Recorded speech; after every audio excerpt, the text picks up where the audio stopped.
Assalamualaikum warahmatullahi wabarakatuh. Halo teman-teman pecinta satwa. Kucing besar adalah hewan pemangsa yang membutuhkan makanan berupa daging yang didapatkan dari hasil berburu. Mereka harus berjuang keras untuk menangkap mangsa dan memenuhi kebutuhan makannya setiap hari. Demi bisa bertahan hidup, para kucing besar harus menguasai teknik berburu, kecuali ada mangsa yang bisa direbut atau makanan gratis berupa bangkai. Tapi anggaplah itu sebagai bonus, dan mereka tetap harus berburu demi bisa makan. Beberapa kucing besar lebih takut mati kelaparan daripada mati saat berburu mangsa. Pasalnya, ada beberapa yang memburu mangsa dengan teknik yang ekstrim dan membahayakan dirinya sendiri. Nah, dalam video ini, admin akan coba membagikan beberapa teknik berburu dari para kucing besar yang sangat beresiko dan seharusnya ditinggalkan. Tapi sebelum lanjut, jangan lupa subscribe channel Dunia Binatang Liar.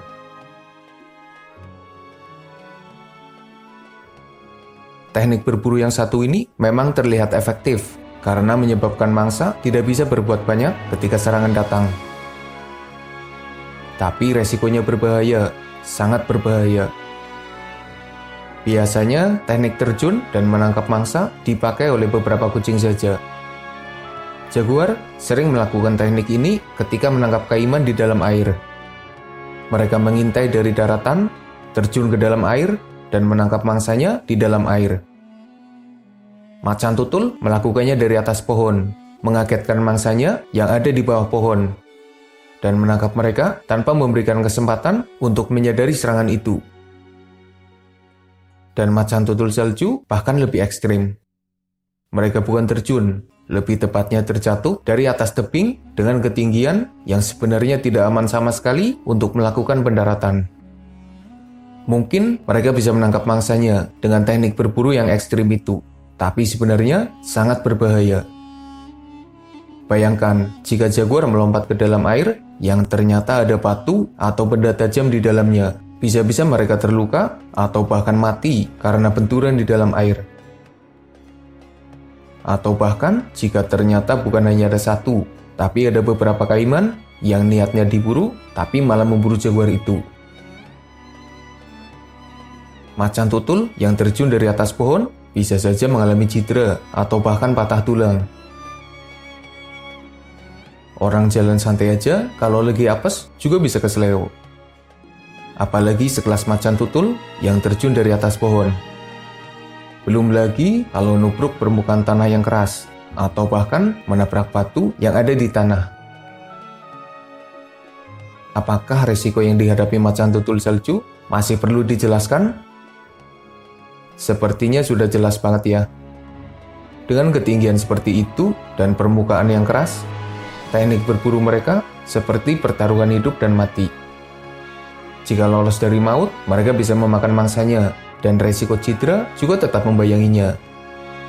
Jika mati, maka mereka mati karena kelaparan yang menyebabkannya terlalu nekat. Seharusnya mereka meninggalkan teknik berburu ini dan mencari mangsa lain yang lebih mudah ditangkap dengan teknik berburu yang lebih minim resiko.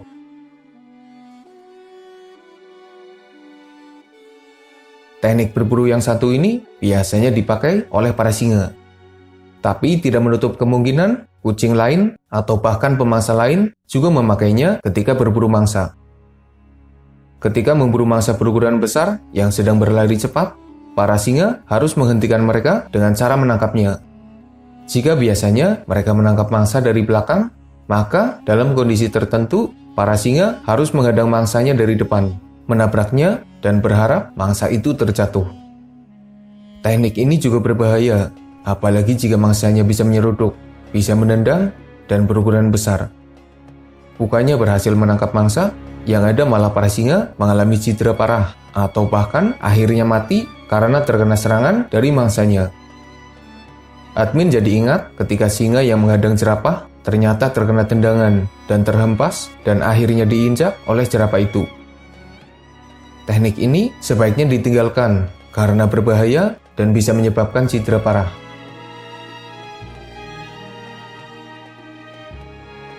Teknik berburunya sih biasa aja, cuma mangsanya yang terlalu berbahaya. Misalnya, cheetah yang memburu kerbau, macan tutul memburu landak, jaguar memburu giant otter, puma memburu serigala, harimau memburu gajah, singa memburu badak, dan berbagai kasus lainnya.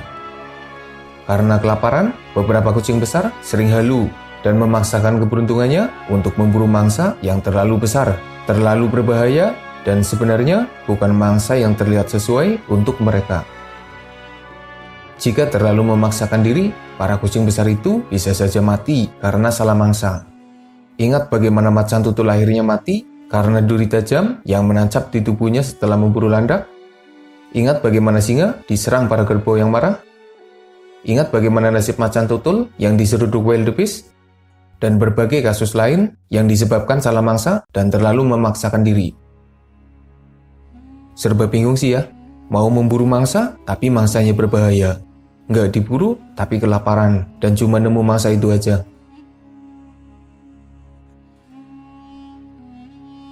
Mendekati mangsanya aja susah banget. Belum dekat, udah ketahuan.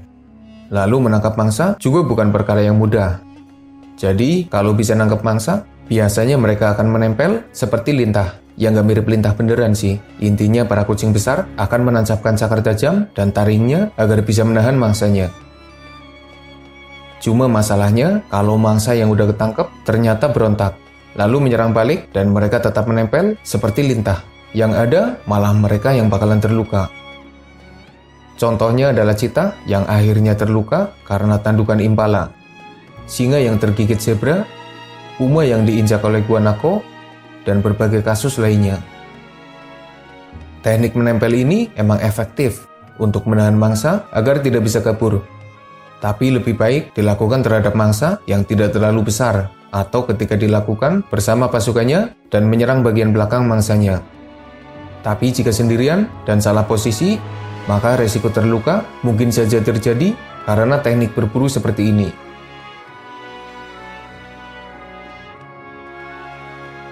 Teknik berburu ini bisa saja menyebabkan kematian mendadak. Kita ambil contoh dari kasus para cheetah. Mereka punya kecepatan yang luar biasa tinggi, sehingga membuatnya jadi hewan darat dengan kecepatan tertinggi. Dengan kecepatannya, cheetah bisa menangkap mangsa lincah yang larinya cepat. Sayangnya kemampuan cheetah itu membutuhkan energi yang banyak. Ketika berlari mengejar mangsa, cheetah menghabiskan banyak energinya. Makanya, para cheetah tidak bisa menggeber kecepatannya dalam waktu yang lama. Mereka akan kelelahan setelah berlari. Bayangkan, jika para cheetah terlalu memaksakan diri. Misalnya, energi mereka hanya bisa dipakai untuk berlari selama 3 menit. Tapi, karena terlalu bernafsu memburu mangsa, mereka terlalu lama berlari dan menghabiskan energinya.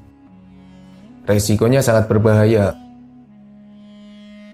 Bayangkan, ketika kita terlalu memaksakan diri saat berlari. Lama-lama kepala terasa pusing, nafas jadi semakin berat, kehilangan kendali terhadap tubuh, dan bisa saja tiba-tiba pingsan karena kelelahan. Belum lagi jika terjadi masalah pada jantung dan organ dalam lainnya. Para cheetah juga menghadapi masalah serupa jika terlalu memaksakan diri ketika mengejar mangsanya. Maka, ketika cheetah memilih untuk berhenti dan menyerah karena mangsanya tidak tertangkap, sebenarnya itu lebih aman daripada terus memaksakan diri hingga akhirnya menyebabkan masalah bagi tubuhnya. Dan berbagai teknik berburu lainnya yang tentunya punya risiko berbahaya. Mungkin ada teknik berburu yang lebih ekstrim lagi, tapi belum ada dalam video ini. Kalian bisa menuliskannya di kolom komentar. Lapar dan butuh makan. Mereka harus memburu mangsa. Kalau menemukan mangsa mudah, mereka bisa makan dengan mudah. Tapi kalau mangsanya susah diburu, mereka harus berusaha keras, menggunakan teknik berburu yang berisiko. Tapi kembali lagi pada poin pertama. Mereka kelaparan dan butuh makan. Daripada mati kelaparan, para kucing memilih untuk mempertaruhkan keselamatannya demi bisa menangkap mangsa, supaya perutnya tidak keroncongan. Semoga bermanfaat. Makasih udah nonton. Mohon maaf jika masih banyak kesalahan.